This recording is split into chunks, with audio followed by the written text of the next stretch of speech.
রাজ্যের মুখ্যমন্ত্রী মমতা বন্দ্যোপাধ্যায় তার বক্তব্যের মধ্যে বিভিন্ন জায়গায় কিন্তু একের পর এক প্রশ্ন তুলেছেন।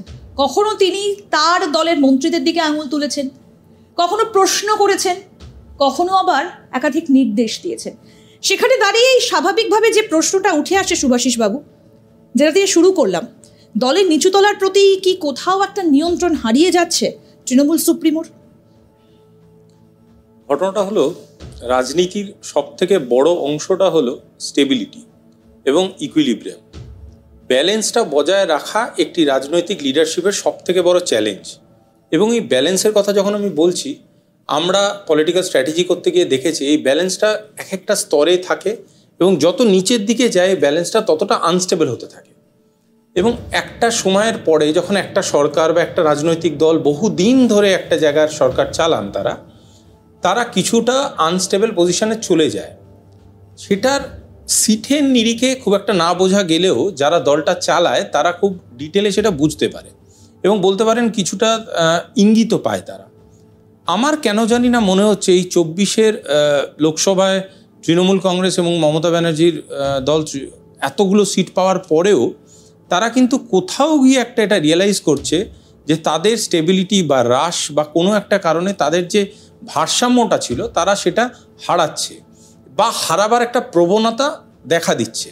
এটা একটা ভয়ভীত হওয়া সিচুয়েশন তাদের কাছে এবং তাই জন্যেই তারা হয়তো খুব আগে থেকে নিজেদেরকে সামলে নেওয়ার একটা ব্যবস্থাপনা চালানো শুরু করছে এবং তার জন্যেই তার বিভিন্ন রকম প্রতিফলন, তার বিভিন্ন রকম স্টেটমেন্ট, তার বিভিন্ন রকম সতর্কবার্তা এবং এগুলোকে আপেক্ষিকভাবে খুব পজিটিভ দেখতে লাগলেও আমার কাছে অ্যাজ এ পলিটিক্যাল স্ট্র্যাটেজিস্ট আমার কাছে ভীষণভাবে মনে হচ্ছে উনি একটা সাইলেন্ট বার্তা দিতে চাইছেন দলের একদম নিচু স্তরের কর্মী থেকে একদম উঁচু স্তরের কর্মীকে, যে এখনও দলের হ্রাস কিন্তু আমার হাতেই আছে এবং আপনারা কিছু করার আগে দুবার ভাববেন। প্রশ্নটা যেটা থেকে উঠে আসে, জানুয়ারি মাস থেকে যে ঘটনাটার উত্থান আমরা দেখেছিলাম সেটা হচ্ছে শেখ শাহজাহান কাণ্ড। ইডি সেখানে রেড করতে গিয়ে হামলার মুখে পড়ে এবং তারপরে শেখ শাহজাহানের নাম উঠে আসে সংবাদ মাধ্যমে, আমরা সবাই জানতে পারি। তারপর জায়েন্ট সিং, আমরা রানার কাণ্ড দেখেছি, তিনি একজন কাউন্সিলর এবং তৃণমূলের একজন বড় মাপের নেতার অত্যন্ত ঘনিষ্ঠ বলেই সূত্র মারফত খবর পাওয়া যাচ্ছে। তো এই ধরনের যে ঘটনাগুলো মাথাচাড়া দিচ্ছে, এর খবর কি শীর্ষ নেতৃত্বের কাছে নেই?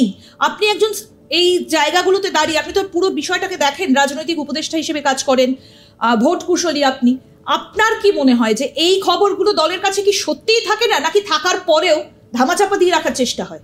দেখুন, একটা রাজনৈতিক দল, বিশেষ করে যে রাজনৈতিক দল সরকারে আছে, তার ফাংশনালিটি বোঝার জন্য তার একটু ডিটেলিংয়ে যেতে হবে। তার মধ্যে একটা জিনিস হচ্ছে, আমাদের পুলিশ মন্ত্রী, আমাদের মুখ্যমন্ত্রী একই।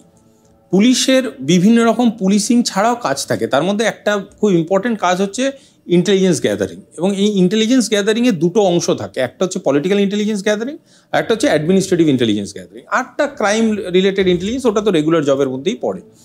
এবার এই যে পলিটিক্যাল ইন্টেলিজেন্স গ্যাদারিংয়ে একটা প্রবাবিলিটি কাজ করে যে অনেক সময়ই রিয়েল পিকচারটা একদম উঁচু স্তর অবধি পৌঁছয় না।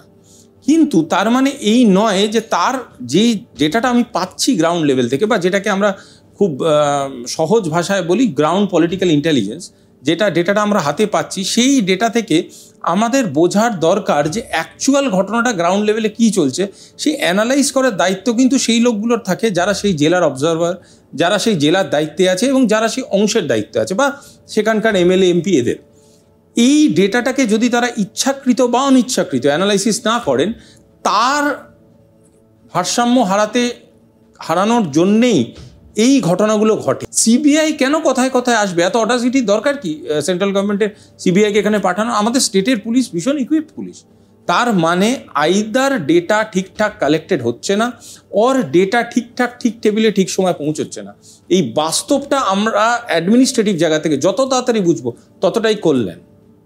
কিন্তু আপনি কি মনে করেন, বিভিন্ন জায়গায় কাজ করতে গিয়ে দেখেছেন যে পুলিশ কি 100% নিজের কাজ করতে পারে? এই প্রভাবশালী তত্ত্ব যেটা সমাজে কোট অ্যান্ড কোট মাথাচাড়া দিয়েছে, কারোর হয়ে কাজ করতে গেলে বিভিন্ন সময় পুলিশের কেউ আমরা দেখেছি যে আঙুল উঁচিয়ে কথা শুনতে হয় এবং পুলিশের দিকেও আঙুল ওঠে। তখন কি পুলিশ নিজেরা 100% দিতে পারে? ভয়মুক্ত পুলিশ? দেখুন, পুলিশ সমাজের বাইরের কোনো একটা অংশ না, সমাজের মধ্যেকারই অংশ। তারা পারিবারিকভাবেও এই সমাজের সাথে কানেক্টেড, তাদের পরিবার এখানে থাকে, তাদের বাচ্চারা এখানেই স্কুলে পড়ে, তাদের স্ত্রীরা এখানেই চাকরি বাকরি করে। সুতরাং পুলিশকে একটা আলাদা মঙ্গল গ্রহের প্রাণী হিসাবে ধরার কিচ্ছু নেই। এবং তাদের মধ্যেও, পুলিশের মধ্যেও ব্যক্তিগতভাবে একটা রাজনৈতিক প্রভাব আছে। কেউই বলতে পারে না কোনো পুলিশ অফিসার ভোট দেয় না, সেটা তো না। তারা তো ভোট দিচ্ছে, তারা তো কোথাও না কোথাও কাস্টিং করছে, তারা কোথাও না কোথাও তাদের সচেতনভাবে তারা বলতে চাইছে কোন দল কোন সরকারে থাকা উচিত। তো এটাই তো ডেমোক্রেটিক একটা স্ট্রাকচার। কিন্তু মুশকিলটা দাঁড়িয়ে যায় কোথায়, যখন একটা পুলিশ তার চাকরি বাকরি, তার জব, তার প্রফেশনাল সাইডটা থেকে তাকে ইনফ্লুয়েন্স করে রাজনৈতিকভাবে, তখন সে তার নিজের কাজটা করতে পারে না। এবং মুশকিলটা হলো, সে যখন কাজটা করতে পারে না, সেই সময়ে সে গিয়ে মাথাটা লুকাবে কার কাছে, কাকে গিয়ে তার দুঃখের কথাটা বলবে? কারণ আমাদের পুলিশিং স্ট্রাকচারটা এরকম যে পুলিশিং স্ট্রাকচারটা যদি আপনি রিপোর্টিং স্ট্রাকচারটা দেখেন, একদম উপরে কমিশনারের উপরে গিয়েও যাকে রিপোর্ট করা যায়, তার উপরেও যাকে গিয়ে রিপোর্ট করা যায়, even chief secretary is also under a political influence. তো একটা পলিটিক্যাল ইনফ্লুয়েন্স সবসময়ই থাকছে।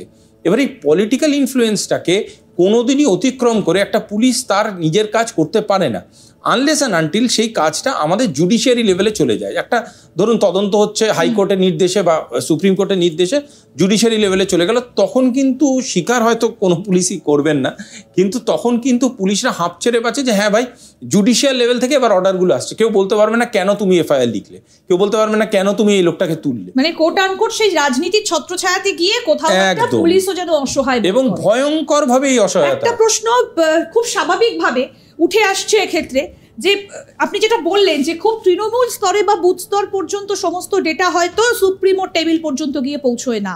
সুতরাং সেখানে কি হচ্ছে, দুর্নীতি কতটা হচ্ছে, সেটা সবসময় হয়তো সেই পর্যন্ত গিয়ে পৌঁছয় না। কিন্তু তাকে ঘিরে, মানে সুপ্রিমোকে ঘিরে যারা থাকে, যেমন পার্থ চট্টোপাধ্যায়ের নাম আমরা করতে পারি, তারপরে আমরা জ্যোতিপ্রিয় মল্লিকের নাম করতে পারি, যারা এই মুহূর্তে একেবারে বিচার বিভাগীয় হেফাজতের মধ্যে তারা রয়েছেন, এগুলোও কি তাহলে দলনেত্রীর পক্ষে জানা সম্ভব ছিল না? তাহলে কি রাশটা ওপর মহল থেকেই আলগা হতে শুরু করেছে? আপনার কি মনে হয়? Absolutely, absolutely. দেখুন, যাদের নাম আপনারা বললেন তারা তৃণমূলের একদম পিলার, এবং এক একটা পিলার যাদের দায়িত্বে একটা কেন একাধিক মিনিস্ট্রি ছিল, একাধিক দায়িত্ব ছিল, সেই লোকগুলো যদি করাপশন করতে থাকে, আমি এটা কোনোদিনই প্রথম কথা বিশ্বাস করতে রাজি নই যে কোনো রকম কোনো ডেটা সিএম এর টেবিলে যায়নি, গেছে। এবং আমি এটাও বিশ্বাস করতে রাজি নই যে উনি কিছুই জানতেন না। কিছু না কিছু উনি জানতেন, হতে পারে উনি সেটার উপরে গুরুত্ব দিতে চাননি, এটাও হতে পারে যে উনি সেই ডেটাগুলোকে খুব সিরিয়াসলি হ্যান্ডেল করার প্রয়োজনীয়তা আছে, সেই সময় দাঁড়িয়ে বুঝতে পারেননি। আমি যদি খুব অনেস্টলি এবং খুব ধরে রাখি, পুরো সাদাকে সাদা কালোকে কালো, কিন্তু আমি পলিটিক্সে দেখেছি পলিটিক্সের কালারটা কিন্তু না সাদা না কালো, পলিটিক্সের কালার হচ্ছে গ্রে। মানে তাদের মাঝখানে এমন একটা অবস্থান, যেই অবস্থানটাকে না পরিপূর্ণভাবে দেখা যায়, না পরিপূর্ণভাবে লুকোনো যায়।